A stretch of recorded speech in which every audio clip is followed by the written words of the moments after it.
tonight, the atmosphere with the Pitt and WVU crowd, just like the good old days at the Pete.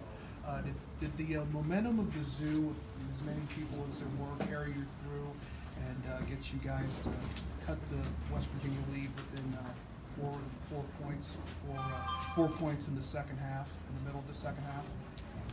Yeah, I mean, I thought, the zoo always does. Obviously, there's a lot more people there today, but the zoo always does a good job, of giving us that momentum. So I definitely thought they were a big part of helping us cut that lead down. So, but yeah, I thought the atmosphere was good. What did you guys do right in the second half to cut the lead to 1? We defended. I thought we did a good job of letting them get one shot. We didn't let them get any easy baskets. And we were able to make string a few shots together of our own. But just thought could have made a few more shots, especially myself. But we fought hard and we played hard. So, Marcus, what was the message at halftime that the coach just kind of gave the team? You guys came out with a lot more energy in the second half. That's just it. Come out with more energy and know that we can't win the game in one possession. So we just got to keep chipping it away, and we kind of got it to where we wanted it. That under 4 timeout, it was a very winnable game for us. We kind of did the job all the way up until then, and then couldn't finish it up.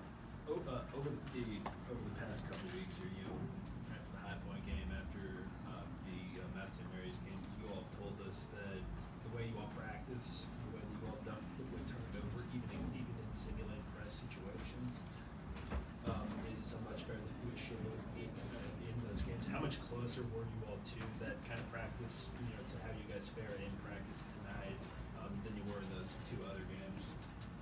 Definitely a lot closer. I think we did a better job, especially in the second half, taking care of the ball. I don't think we turned the ball over on the press that much. I think some of them were just kind of just ill-forced. And I don't think we could have simulated their physicality in practice. They're a pretty physical team. But I would say we did a much better job today. Ryan, you get the 2 quick fouls. Obviously, they were calling it tight. You guys got to the line a ton. How were you able to be so effective and get so many rebounds while being mindful of your foul status? I got to be a little bit smarter in the beginning of the games. Can't put my team in that position. Difference between playing hard and going for rebounds and getting some cheap fouls like I did. So I got to. But after that, everyone competed hard. The guys who went in, Peace, a couple of other bigs, Terrell. They held their own out there. So, but I can't put my team in that position. But when I got out there, I just tried to play normal, play without fouling, and still be aggressive though. Marcus, I know it ended in a loss, but how did it feel just to play in kind of this environment here at the Pete? Just because it hasn't been like that this season, how did it feel for you just being a freshman and your first real taste of it?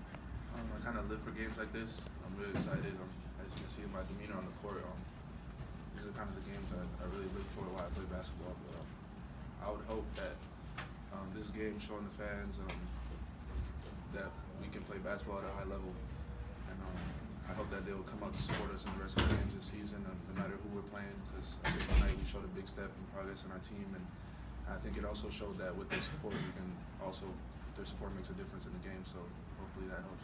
Ryan, what about you? How much did that remind you sort of the Pitt games that you grew up watching or coming to in this building? I thought it was pretty refreshing just to have that support behind us and everything. Not only watching but playing. I'm excited for the guys to experience some of that and experience that rivalry.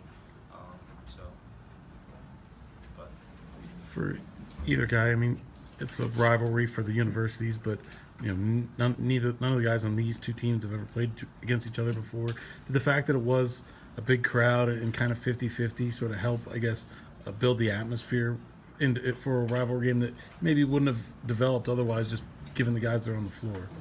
Yeah, I mean, like you said, pretty much, no one in this game has played each other before, so there wasn't that familiarity.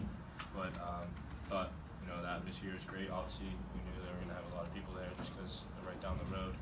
But I think it was pretty awesome, and I thought both teams played hard. Ryan, you moved the ball around a lot more in the second half.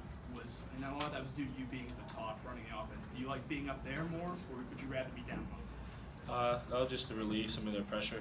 If they were locking up on their guards, I would, bring it up or be able to be at the top when they're in their kind of 1-3-1 zone action. But that would just kind of loosen things up and let the guards, get easier catches. Marcus, after your 4-point play, the next possession you hit Shamil in the corner for the 3. It was like a cross-court pass.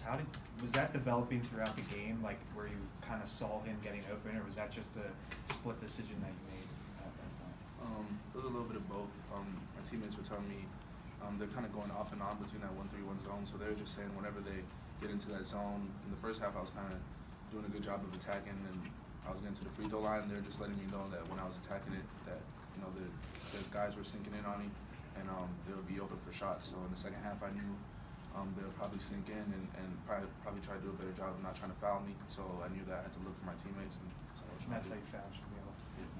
Over the course of the second half, guys, how much did your confidence and your comfort against that build, and and as you guys got a bit closer, at what point did you all, or either one of you all think to yourself, okay, this can actually happen, we can actually pull off the upset? I think it actually kind of started at, halftime. We were down, I think, 18, which is way more, way more. But we knew the game was a little bit closer than what the score was. They made some tough shots. We missed some layups. So we kind of, settled down at halftime and realized if we did what we needed to do, we'd be right there in the last 4-minute war, which we were 2-possession game in the last 4 minutes, and we weren't able to get it done. We could have made a few more shots, and that starts with me. I could have made a few more shots. Marcus, you mentioned your demeanor, how excited you were on the court. I mean, what's going through your head when you hit that 4-point play to bring it to 2? The free throw, get back on defense, get another stop. Guys, going up against a tough opponent like West Virginia, how do you think that helps you out for ACC play just a few weeks away? We don't take too much consolation in a loss because at the end of the day, we lost. So it's not what we were trying to do. But I thought we stuck together. We played extremely hard. So I think if we just, can keep snowballing, keep getting better in practice, we'll get a lot better by the time conference play comes. Heading into tonight's game, did you have the mindset of trying to win this game for the fans, especially those that don't take kind to WVU? Definitely. It's a great rivalry, heated rivalry. There was a lot of fouls tonight, so it was a physical game. But yeah, anytime you're trying to represent Pitt, you're trying to represent the fans, and you're trying to give them an awesome product out on the court. Craig, did you have one more? Yes, well, Yeah, no, that's all right. did you guys learn something about yourself in the second half tonight? No, I feel like we just did what we knew we could do. We knew that we could beat this team from the time that we first started practicing and assembled with each other. It was a matter of time and putting it all together to the finished product that you saw today. And honestly, we still didn't even play our best. I think this is the hardest we've played in the game, but we didn't play our best at all. So again, like I said before, it's just another step in the right direction, but we're still building and we're still confident in how we can keep growing and improving as a team this season.